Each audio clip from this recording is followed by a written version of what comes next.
नमस्कार, मैं तृप्ति और आपका स्वागत है एक न्यूज़ 24 में। रेखा गुप्ता ने दिल्ली के 9वें मुख्यमंत्री के रूप में शपथ ली। उपराज्यपाल ने उन्हें पद और गोपनीयता की शपथ दिलाई। रेखा गुप्ता शालीमार बाग विधानसभा क्षेत्र से पहली बार विधायक चुनी गई, अब दिल्ली की मुख्यमंत्री बन गई हैं। उनके साथ 6 अन्य विधायकों ने मंत्री पद की शपथ ली, जो दिल्ली के विकास के लिए जिम्मेदारी निभाएंगे। रेखा गुप्ता को दिल्ली का मुख्यमंत्री चुने जाने पर बीजेपी नेता प्रवेश वर्मा की पहली प्रतिक्रिया सामने आई। उन्होंने कहा कि रेखा गुप्ता का सीएम बनना खुशी की बात है। विधायक दल की मीटिंग में प्रवेश वर्मा ने ही रेखा गुप्ता का नाम का प्रस्ताव रखा था। आपको बता दें कि प्रवेश वर्मा ने अपने एक एक्स पर पोस्ट कर कहा, शालीमार बाग से विधायक श्रीमती रेखा गुप्ता को भाजपा दिल्ली के विधायक दल का नेता चुने जाने पर हृदयपूर्वक बधाई एवं शुभकामनाएं। नए दिल्ली बनने के बाद दिल्ली के भाजपा नेता प्रवेश वर्मा ने अपनी प्रतिक्रिया व्यक्त करते हुए कहा कि यह एक नई शुरुआत है। मुझे पूर्ण विश्वास है कि आदरणीय प्रधानमंत्री नरेंद्र मोदी के मार्गदर्शन में भाजपा की डबल इंजन की सरकार दिल्ली में प्रगति एवं विकास के आयाम स्थापित करेगी। इस अवसर पर भाजपा नेताओं और सहयोगी दलों से बधाई और समर्थन के संदेश भी आए। साथ ही कपिल मिश्रा ने शपथ ग्रहण करने के बाद अपनी बात रखते हुए कहा कि आज एक नई शुरुआत है और वह प्रधानमंत्री नरेंद्र मोदी के विजन को पूरा करेंगे। मिश्रा ने कहा कि वह दिल्ली के विकास और समृद्धि के लिए कड़ी मेहनत करेंगे।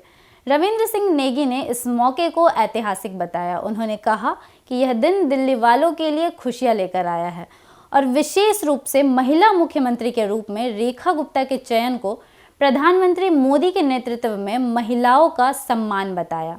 उनके अनुसार यह कदम महिलाओं के सशक्तिकरण की दिशा में एक महत्वपूर्ण कदम है। उसके बाद हरियाणा के मुख्यमंत्री नायब सिंह सैनी ने रेखा गुप्ता और उनके मंत्रिमंडल को बधाई दी। उन्होंने उम्मीद जताई कि दिल्ली अब प्रधानमंत्री मोदी के नेतृत्व में तेजी से विकास की ओर बढ़ेगी।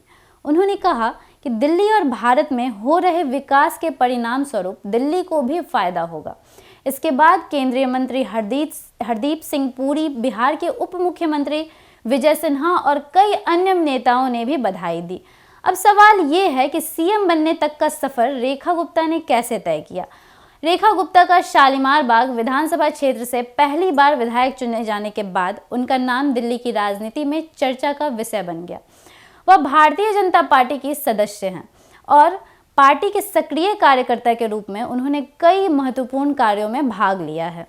रेखा गुप्ता की राजनीति में आम आदमी के मुद्दे और महिला सशक्तिकरण पर खास प्राथमिकता रही है। उन्होंने हमेशा महिलाओं के अधिकारों और शिक्षा के क्षेत्र में काम किया है, जिससे वह पार्टी में एक महत्वपूर्ण चेहरा बन गई हैं।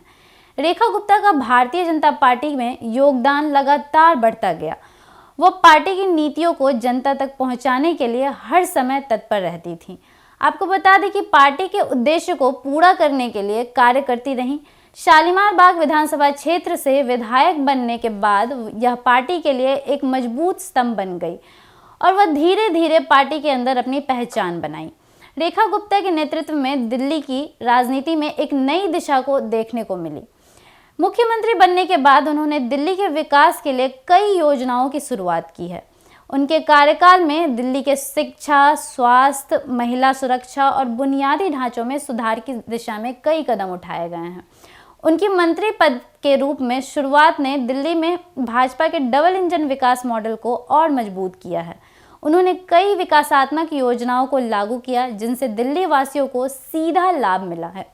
रेखा गुप्ता की राजनीति में महिला सशक्तिकरण एक प्रमुख मुद्दा रहा है। दिल्ली में मुख्यमंत्री बनने के बाद उन्होंने महिलाओं के अधिकार के लिए कई महत्वपूर्ण योजनाओं की घोषणा की।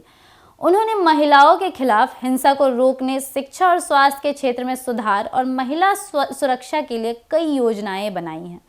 बाकी आप रेखा गुप्ता के बारे में क्या सोचते हैं, अपनी प्रतिक्रिया कमेंट सेक्शन में ज़रूर दें और ऐसे ही खबरों के लिए जुड़े रहे एक न्यूज़ 24 के साथ। धन्यवाद।